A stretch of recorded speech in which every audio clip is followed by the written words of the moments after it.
গাজরের হালুয়া আমি এখানে 1 কিলো গাজর স্ক্যাপারে গ্রেট করে নিয়েছি।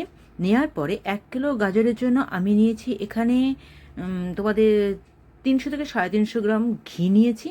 আর কাজুগুলো যেগুলো একদম কোচানো কাজু ওগুলো নিয়েছি।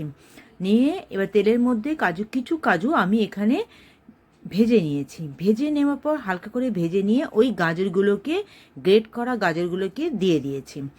দিয়ে একটু নাড়িয়ে নিয়েছি ঘিয়ের মধ্যে। একটু নাড়িয়ে নেওয়ার পর তারপরে নিয়েছি 1 কিলো গাজরের জন্য আমি নিয়েছি এখানে 750 দুধ। 750 দুধটাকে দিয়ে একটু ফোটাবো। ফুটিয়ে নিয়ে ভালো মতন যে একটুখানি দুধটা কমে আসলে তারপরে দেব এই খোয়া ক্ষীর নিয়েছি। খোয়া ক্ষীর তোমরা দিতেও পারো, নাও দিতে পারো।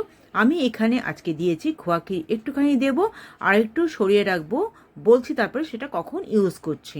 আর টেস্ট অ্যাকর্ডিং তোমরা চিনি দেবে।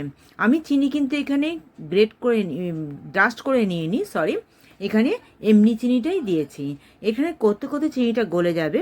নেওয়ার পরে এবার খোয়াটা দিয়ে দেব। এবার খোয়া, চিনি আর দুধ সব কিছু নিয়ে যখন নাড়তে নাড়তে একটুখানি কমে আসবে, অনেকটা কমে আসবে, তারপরে গিয়ে একটু টাইম মতো লাগবে একটু কমতে। ঘন ঘন করে আমি নামিয়েছি। যতখানি পারো একটু শুকনো শুকনো নামালে খেতে ভালো লাগে। ঠিক আছে, দেখো কেমন ঘিগুলো ভেসে উঠেছে। ঘিগুলো কেমন ভেসে উঠেছে দেখতে পাচ্ছ চারপাশ দিয়ে। তারপরে গিয়ে আমি এর মধ্যে আরও একটুখানি কাজু ছিল, যেটাকে আমি ভাজিনি, এমনি রেখে দিয়েছিলাম। সেই কাজুটাকে নিয়ে ওপরে ডেকোরেশনের জন্য দিয়ে দিলাম। আর দিলাম ওই বেঁচে থাকা একটুখানি খোয়া। এখানে আমি শুধু কাজু দিয়েছি, তোমরা যা খুশি তাই ড্রাই ফ্রুট দিতে পারো। পেস্তা, আমন্ড দিতেই পারো। যত ড্রাই ফ্রুট দেবে তত খেতে ভালো হবে।